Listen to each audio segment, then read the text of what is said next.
Përshëndetje, përsëri unë dhe përsëri për të rejat e vitit që po troket. Zgjedhjet kanë mbaruar dhe këtë po kujtoj atyre që thoshin hajde mos se premtoni për vota, pastaj harroni. Po ja ku jemi, nuk kemi zgjedhje përpara dhe ne jo vetëm nuk premtojmë thjesht për vota, jo vetëm nuk harrojmë, po ato 83 mandatet e ati besimit të jashtëzakonshëm që morëm nga njerëzit na kanë vënë në pozita pune si kur më parë dhe çfarë jam zotuar e konsideroj minimumin e borxhit moral të Partisë Socialiste ndaj shqiptarëve. Siç që kemi të shkruar në programin që paraqitëm para zgjedhjeve, paketa fiskale e parashikuar qysh në buxhetin e vitit të ardhshëm do të hap një kapitull të ri mes sipërmarrjes dhe administratës tatimore. Paqja fiskale. Paqja fiskale e promovuar gjatë procesit elektoral është tani më një paket e shkruar, e konceptuar për të forcuar bashkëpunimin dhe rritur besimin mes administratës tatimore dhe sipërmarrjes e po ashtu anasjelltas. Do të mbyllim çështjet e vjetra pikërisht për t'i dhënë krah këtij besimi dhe për të forcuar këtë bashkëpunim. Po si do mbyllen çështjet e vjetra? Procesi do realizohet në 2 forma kryesore.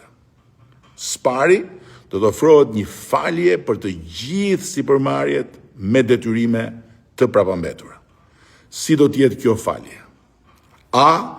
Fshirje e plot e detyrimeve tatimore të papaguara që i përkasin periudhave më të hershme se 10 vite, të regjistruara në llogaritë tatimore të subjekteve.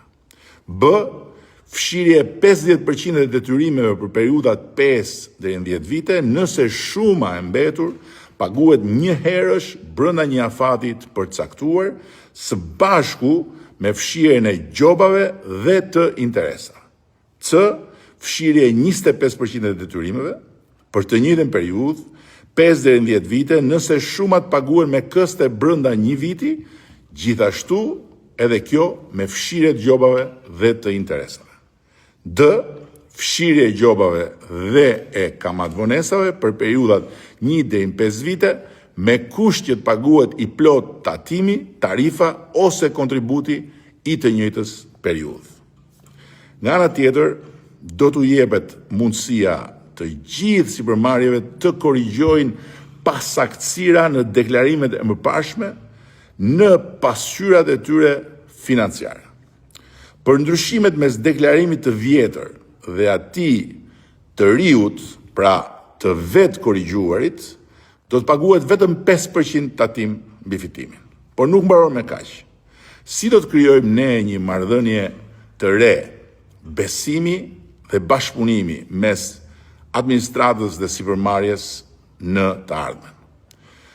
Për një periudhë që mund të shtrihet deri në 3 vite, sipërmarrjet mund të lidhin marrëveshje vullnetare me administratën tatimore, ku të pranojnë të rrisin me 18% fitimin e tatueshëm krahasuar me vitin e kaluar, që do thotë se ky fitim tatohet sipas ligjit në fuqi, ndërsa për çdo shtesë mbi këtë fitim, tatimi do të jetë vetëm 5%.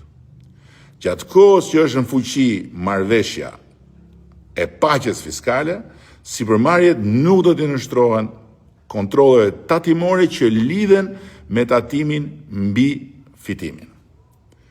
Është një paqe e shkruar, siç thash, e cila do të diskutohet në kuvend. Dhe jo më një paqe thjesht e propozuar në një program elektoral. Është një paqe fiskale për të cilën sipërmarrja, përfaqësuesit e saj që na kanë takuar gjatë procesit elektoral, na shikonin me dyshim dhe disa më thoshin nuk keni për ta bërë këtë. Kjo është shumë e bukur, po kjo nuk do bëhet. Ja pra ku është dhe do të bëhet, sepse këta jemi ne, ky jam unë, kjo është Partia Socialiste e Shqipërisë.